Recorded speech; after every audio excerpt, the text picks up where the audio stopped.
Olá, pessoal, beleza? Tudo bem? Eu sou o Eduardo Camargo, sou professor de Biologia e eu estou aqui para comentar aí a prova discursiva de Biologia da Universidade Federal do Paraná 2023/2024, tá bom?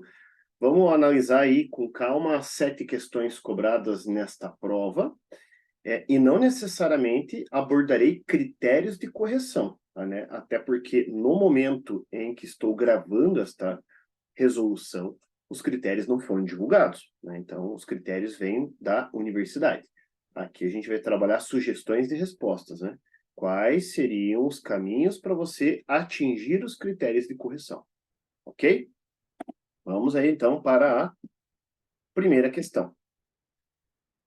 A primeira questão é uma questão de genética, mas não necessariamente uma questão de genética em que você precise fazer cálculos ou até utilizar muitos conceitos.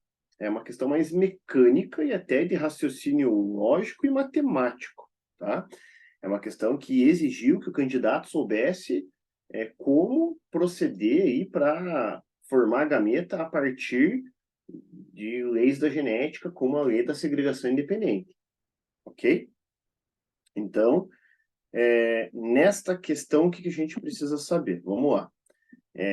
Ele fala, então, que se trata da espécie humana, nesse caso, isso vai ser importante, tá?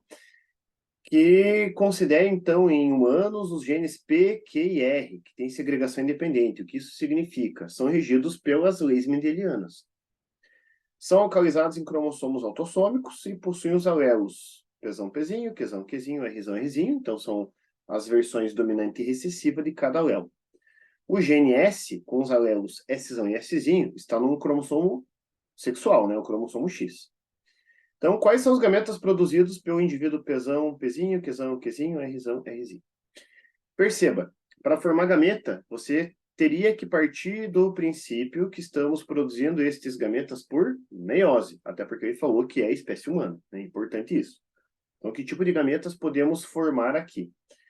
Uma possibilidade para você começar bem a tua questão. Existe um jeito de você saber quantos gametas possíveis podem ser formados a partir de um genótipo.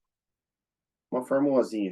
Aqui a gente vai colocar como 2 elevado a n, que seria igual a 2 elevado a... O que é o n? N corresponde ao número de pares heterozigóticos do genótipo. Então, aqui eu tenho um par, 2 pares de heterozigóticos. Então, 2 elevado a 2. Aí, se fosse Rzão, Rzinho, aí eu teria 3 pares, né? Aí seria 2 elevado a terceiro. Isso aqui é igual a 4 gametas possíveis. E ele não perguntou quantos gametas, ele perguntou quais. Então, o que a gente vai fazer? Uma distribuiçãozinha simples aqui, tá? Uma combinaçãozinha das possibilidades de alelos. Então, possibilidade 1, ó. Pzão, Qzão. Outra possibilidade. Pzão, Qzinho. Outra possibilidade. Pzinho, Qzão. E outra possibilidade. Pzinho, Qzinho. Por que eu não considerei o Rzão na jogada?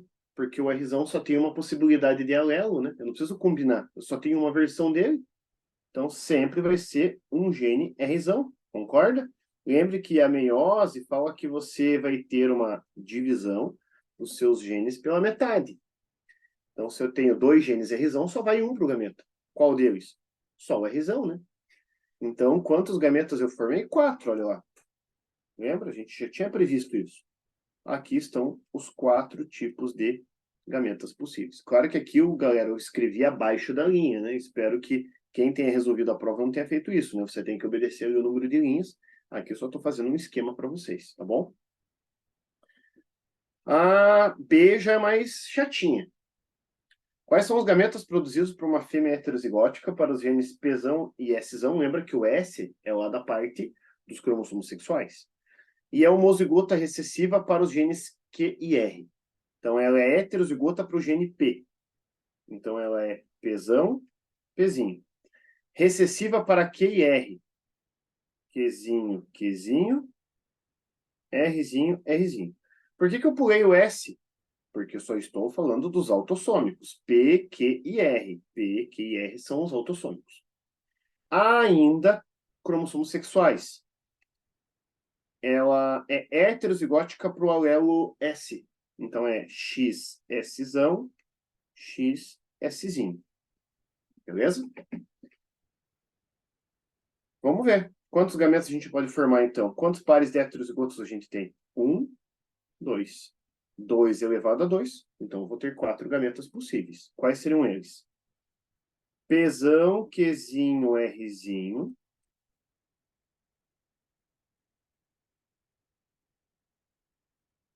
XSzão. Essa é uma possibilidade. Ou Pzão, Qzinho, Rzinho. XSzinho. Beleza? Como o Qzinho sempre é o mesmo alelo que vai para o gameta dos dois, só pode um, né? E seja Qzinho ou Qzinho, sempre vai ser o mesmo tipo. E o Rzinho é a mesma coisa? Então aqui sempre vai contar como se fosse um alelo só o mesmo de sempre, tá? Então eu comecei a minha combinação de genes possíveis para o gameta com o Pzão. Agora eu vou fazer a mesma coisa com o Pzinho. Pzinho, Qzinho, Rzinho. Pzinho, Qzinho, Rzinho. Com o XSzão. Pzinho, Qzinho, Rzinho. Agora com o XSzinho. Então eu posso ter 2 gametas, né? Ó, Pzinho, Qzinho, Rzinho com XSzão. Pzinho, Qzinho, Rzinho com o XSzinho. Então eu posso ter quantos gametas? 1, 2, 3, 4. 4 gametas possíveis. Beleza? Letra C. Quais são os gametas produzidos por um macho homozigoto? O que muda? Macho XY. Para os genes P e Q, é heterozigoto para o gene R e portador do alelo recessivo do gene S-zão. Bom, importante que eu diz no enunciado, o gene S com os alelos S e S é localizado no cromossomo X, então uma herança ligada ao sexo. Se ela é ligada no cromossomo X, significa que esse gene não está presente no cromossomo Y. O que muda? Vamos ver. Ele é um homozigoto dominante para P e Q.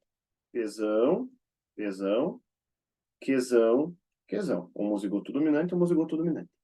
Heterozigoto para o R. Rzão, Rzinho. E para o alelo do cromossomo sexual, ele é XY, né? E ele tem um recessivo. Então fica XSzinho Y. Então que gametas ele vai produzir?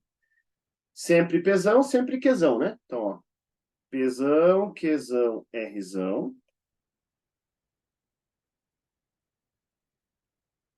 Com o XSzinho. Ou Pzão, Qzão, Rzão com o Y.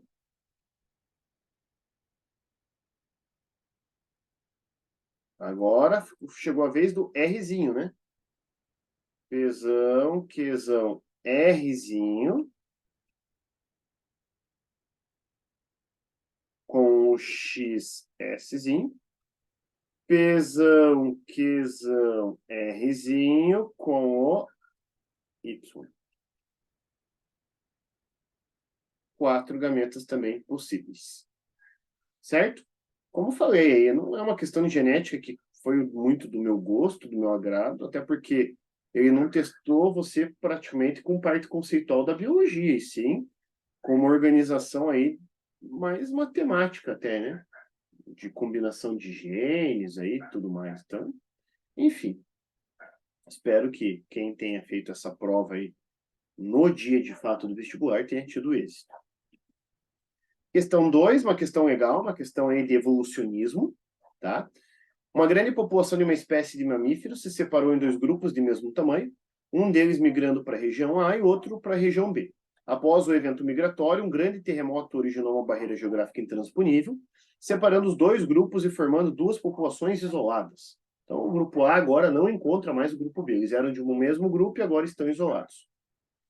As duas populações permaneceram isoladas por milhares de gerações, tornando-se distintas em morfologia, fisiologia e comportamento reprodutivo, a tal ponto que após a remoção da barreira geográfica, então depois que essa barreira desapareceu, eles voltaram a se encontrar, mas não houve cruzamento, eles não reproduziram mais.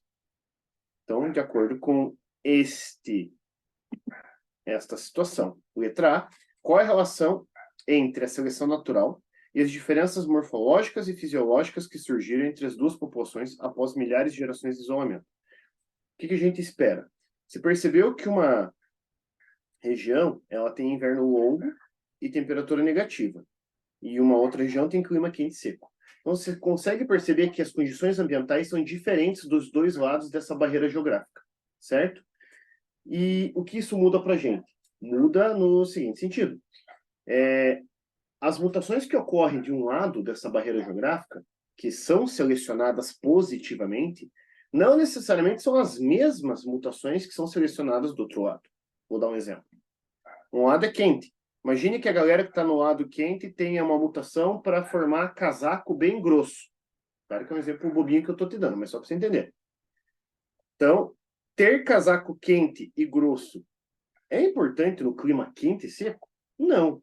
Essa mutação não foi selecionada. Agora, essa mutação para o outro lado, que tem inverno longo e com temperatura negativa, essa mutação que faria o cara ter um casaco grosso e né, bem resistente. Aí, desse lado do inverno longo, já seria uma mutação vantajosa. Você entende que não necessariamente as mesmas mutações foram selecionadas dos dois lados, porque as condições ambientais são distintas? Dito isso, o que você falaria, então, na letra A? Né? Qual a relação entre a seleção natural e essas diferenças? Essas diferenças, elas são produto de mutação. Mutações que ocorrem ao acaso. Beleza? E se essas mutações que ocorreram ao acaso, sem uma finalidade, sem um objetivo, se elas promoveram, se elas resultaram numa característica vantajosa para aquele local, essas mutações foram selecionadas pelo ambiente positivamente. Beleza? Então, essa é a ideia. Então, por exemplo, uma mutação que fez o cara ter um casaco longo na região B foi selecionada. Uma mutação que fez o cara ter um casaco longo na região A, não foi selecionada. Então, as mutações ocorreram dos dois lados e as que trouxeram vantagem foram selecionadas positivamente. Beleza? Letra B. Após o isolamento geográfico, as duas populações ainda constituem uma única espécie? Não, né? Por quê? Porque quando elas se reencontraram, elas não conseguiram cruzar mais. E se elas não conseguiram cruzar mais, significa que elas não pertencem à mesma espécie. Existe um conceito bem importante, né? Um conceito biológico de espécie, que foi formulado por Ernest Mayr, que fala que indivíduos da mesma espécie são capazes de cruzar entre si, gerando descendentes férteis. Então, usando esse conceito biológico de Mayr, não pertence a uma mesma espécie. Por quê? Porque perderam a capacidade reprodutiva, né? Ocorreu o que a gente chama de isolamento reprodutivo a partir do mecanismo pré-zigótico, né? Não ocorreu a formação de um zigoto. Seja porque tem comportamentos diferentes agora, tamanhos diferentes, incompatibilidade mecânica, uma alteração no período em que ocorre maturação sexual. Seja qual for o fator, não conseguem cruzar mais porque houve um mecanismo de isolamento reprodutivo pré-zigótico. Ok? Questão 3, novamente a federal aí abordando a temática relacionada à dispersão de sementes, já ocorreu em ano anterior. E ele pergunta, né, qual a importância dos dispersores de sementes em um parque urbano? Primeiro, você tem que pensar que as plantas chamadas espermatófitas, que são as plantas que têm sementes, né, gimnospermas e angiospermas, elas tiveram um ganho aí na distribuição geográfica aí, ao longo do processo evolutivo, justamente por estabelecer parcerias com dispersores de sementes. Porque quando você tem alguém que carrega a sua semente para um local diferente, essas plantas, além de ter a possibilidade de conquistar outras áreas geográficas, de serem distribuídas para regiões que são mais propícias à germinação, elas têm uma melhoria na sua capacidade reprodutiva, né? Elas têm uma possibilidade de ter mais indivíduos em menos tempo, ok? Letra B. Qual a relação entre a utilização de árvores nativas e a eficiência da dispersão de sementes? Primeiro, que se você usa árvore nativa, você está usando uma árvore que ela é típica daquele lugar, né? Ela pertence àquele local e interage com a fauna daquele local, com as características daquele ambiente. E isso favorece ambas os organismos, porque se há uma dependência alimentar, o organismo que se alimenta da árvore nativa, ele tem o alimento dele ali, né? Então, uma vez que você perceba que eles têm o mesmo nicho ecológico, isso faz com que as espécies tenham elas podem ter a sua capacidade reprodutiva potencializada, né? Então, por que é importante você usar árvore nativa? Porque essa árvore nativa, ela pode ter alimento e favorecer a dispersão de sementes, por exemplo, né? Porque ela tem um alimento que tem um pássaro naquela região que come esse alimento. Agora, se você traz uma árvore exótica, talvez esses pássaros, esses animais que vivem nessa região nem conheçam aquilo como alimento ou nem usem como alimento. Aí essa planta não vai ter sua dispersão de sementes favorecida, os animais da região não vão ter alimento, todo mundo sai perdendo. Então, quando você usa uma árvore nativa, você está usando um organismo que é típico daquele local, que faz parte do nicho ecológico de outra espécie, entende? Você favorece a questão não apenas alimentar, mas, consequentemente, reprodutiva dos organismos envolvidos. Próxima questão. 4, ela está falando do ciclo do carbono, né? Que é um ciclo bem manjado, assim como o ciclo do nitrogênio, que é muito frequente no Enem, o ciclo do carbono apareceu aqui, né?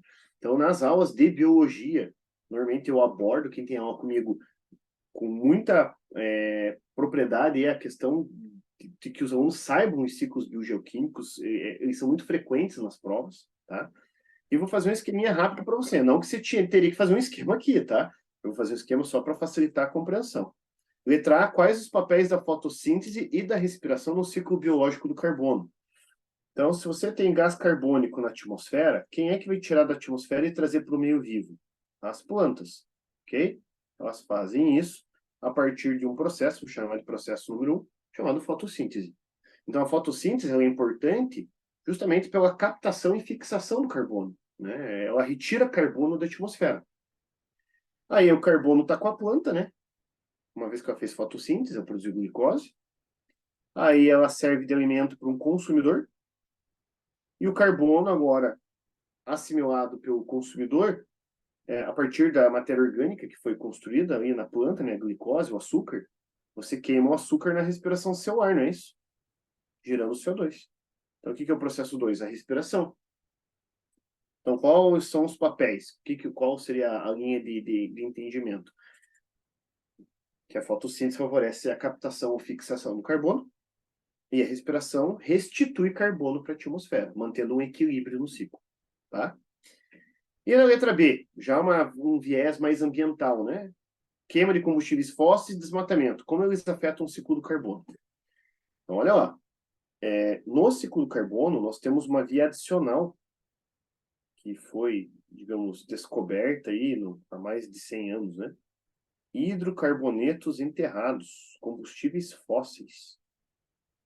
Então, você tem longas cadeias carbônicas enterradas que, utilizadas como fonte de energética na combustão, a queima gera mais CO2, que não estava previsto no ciclo natural do carbono. Então, como a queima afeta o ciclo, ela aumentou a concentração de CO2 na atmosfera, porque você transferiu o carbono da crosta para a atmosfera. E como que o desmatamento afeta o ciclo? Né? São duas perguntas em uma. Menos árvores, menos captação de CO2. Então vai ter um excedente de CO2 na atmosfera. Então o desmatamento ele é um vilão gigantesco, né, para o ciclo do carbono, uma vez que você vai ter um aumento na concentração de dióxido de carbono na atmosfera. Tá bom? Questão 5, ela trata de fisiologia comparada, né, sistema cardiovascular. E os dois sistemas aqui são bem conhecidos, tá? Se eu colocasse de réptil, aí seria chatinho, né? Porque existe uma diferença entre répteis, por exemplo, como os esquamata, né? os quelônios, né, tartaruga, jabuti ali, com os crocodilianos, por exemplo, né, existe uma diferença. Agora, como ele colocou de peixe aqui do lado esquerdo, né, o sistema A é de peixe, o B é de mamífero, né? Ah, poderia ser de ave?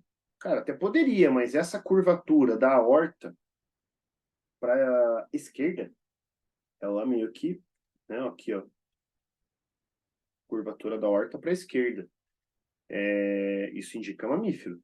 Mas eu não duvido que, como critério de correção após a sua divulgação, né, eu lembro que no momento dessa gravação eu não tinha, não havia sido divulgado aí os critérios, que eles considerem ave. E aqui só tenho colocado um esquema, ó, um para a direita, um para a esquerda, só para facilitar didaticamente o desenho, né? Eu não duvido que aconteça isso. Mas tecnicamente seria de mamífero, tá? Então, o que a gente tem que pensar, né? No caso dos peixes, ele tem um átrio e um ventrículo, duas cavidades apenas, e passa um único tipo de sangue pelo coração, que é o sangue venoso. Aí esse sangue ele vai para as brânquias, onde ele é oxigenado, ok? É distribuído para os tecidos, vai para o coração, e o coração devolve para as brânquias e retoma aí o ciclo, né? No caso aqui do mamífero, o sangue vem do corpo, sangue venoso, pela veia cava, chega ao átrio, átrio direito. Então, chega ao átrio direito, né, sangue venoso, chega no átrio direito.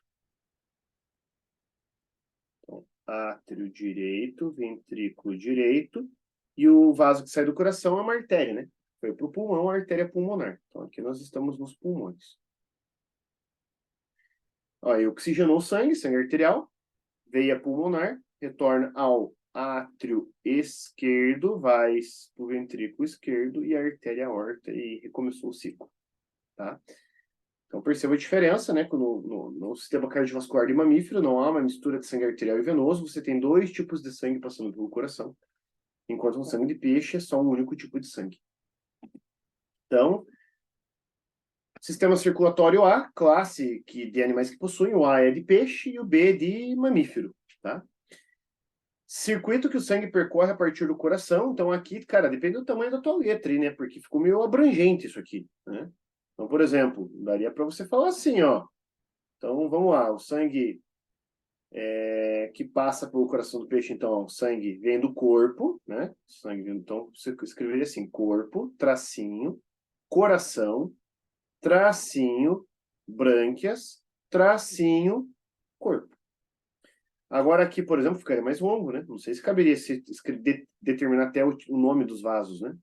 Que aí você falaria corpo, veia cava, lado direito do coração, artéria pulmonar, pulmão, veia pulmonar, lado esquerdo do coração, artéria aorta. Esse seria o caminho, tá? Mas não sei se caberia em quadradinho ali. Estrutura geral do coração, o A tem duas cavidades, um átrio e um ventrículo. E o B tem 4 cavidades, 2 átrios e 2 ventrículos completamente separados. Ok? Letra B, ao observar as duas imagens, é possível inferir que há diferença quanto à pressão do sangue, que parte para a circulação sistêmica. Quais as implicações disso em relação à quantidade de oxigênio que chega aos tecidos e, consequentemente, a capacidade metabólica dos animais pertencentes às duas classes? Então, no caso dos peixes, o fato de passar apenas sangue venoso ali pelo coração é um fator limitante à questão energética, né? Tanto é que os peixes são animais que não regulam sua própria temperatura. Já no caso dos mamíferos, a separação do sangue arterial e venoso potencializa a chegada de mais oxigênio aos tecidos. Então, quer dizer que você disponibiliza mais possibilidade de produção de energia pelas células, gerando calor. Tanto é que os mamíferos são animais homeotérmicos, né? Eles mantêm a temperatura do corpo constante. Certo? Então, essa era a linha de entendimento. Questão bem legalzinha essa aqui, tá? Questão boa. Questão de sistema cardiovascular. Penúltima questão. Tá falando de câncer de colo do útero e tá falando de vacinação. Você fala, ué, que estranho, né? Fala câncer e vacina. Letra A. Vacinação não é uma estratégia de prevenção para a grande maioria dos tipos de câncer. Porque no caso do câncer de colo do útero foi possível desenvolver com as tecnologias já existentes, uma vacina como medida de prevenção. É que você tem que lembrar que o câncer de colo do útero ele tem ligação muito íntima com a presença de um vírus, o HPV. Né? O HPV significa vírus do papiloma humano. Esse vírus, existem vários tipos de HPV e tem uns 3 ou 4 tipos que têm potencial cancerígeno. Então, a vacina não é diretamente para o câncer, né? É indiretamente. A vacina é para o HPV, né? Então, porque no caso do câncer foi possível desenvolver as tecnologias existentes uma vacina, porque a vacina ela tem como prioridade evitar que o HPV ele se instale nas células do colo do útero. E a B, por que a vacina também é aplicada nos meninos? Primeiro, porque nos meninos, normalmente, a presença do vírus é assintomática, muitas vezes. E segundo, porque numa eventual relação sem preservativo futuramente, né? Porque aqui falou de 9 a 14 anos, né? Mas, enfim, esse vírus pode ser transmitido via relação sexual sem preservativo, tá? Então, aí você vacina as meninas, você vacina os meninos, aí você também tem essa questão da possível transmissão do vírus, tá? E a 7, né, estávamos sentindo falta das questões de citologia, e aqui estão, né, sempre presentes também, assim como ecologia nas provas da UFPR. Está falando de uma doença aí, chamada silicose, tem a ver com cristais de sílica. E ele cita aqui no enunciado da questão que ela é típica de pessoas que trabalham em minas, em carvoarias, os marmoristas, né? Porque os cristais de sílica, que é o componente que tem na areia da praia, por exemplo, quando respirados de forma frequente, eles podem acabar perfurando o tecido pulmonar, os alvéolos pulmonares e as células dessa estrutura. E com isso, lesionando as células, inclusive algumas organelas de forma interna, né? Às vezes você tem aqui uma célulazinha, aqui o núcleo dela, né? Aqui tem uma organela chamada lisossomo e o cristal pode vir e perfurar esse lisossomo lá nas células dos alvéolos pulmonares e da mucosa pulmonar. E quando você fura o lisossomo, você pode favorecer que ele jogue para o citoplasma íons H+, e as suas enzimas, que acabam deteriorando partes internas dessa célula e eventualmente causando um dano permanente à célula. Então, e esse dano em grande quantidade de células pode gerar a tal da fibrose pulmonar. Então, qual é a relação entre os lisossomos e esses danos, né? Uma vez que os cristais de sílica são respirados com frequência, eles podem causar aí lesão no lisossomo, o lisossomo se abre, causando aí o que a gente chama de digestão autofágica, né? Quando a célula acaba se matando, vamos dizer assim. Uma autólise também, né? Negativa, que quando ela se lisa de uma forma não programada, de uma forma que não é interessante, né? Será mais ou menos essa a ideia, tá bom? Pessoal, acho que é isso. Como eu falei, eu passei sugestões de respostas para vocês. Eu falei do tema que responderia a questão, né? Lembre que a Federal, por vezes, já divulgou questões com critérios mais reduzidos. Por exemplo, questões em que você teria 7, 8 possibilidades de resposta e tinham lá 2, 3 critérios de correção, né? Então, a Federal usa muito critérios muito fechadinhos, assim. Então, passei para vocês um geralzão aí de possibilidades de resposta, tá bom? Espero aí que tenha ajudado vocês nessa compreensão e na necessidade, conte comigo sempre, tá bom, moçada? Forte abraço a todos, até mais, fui.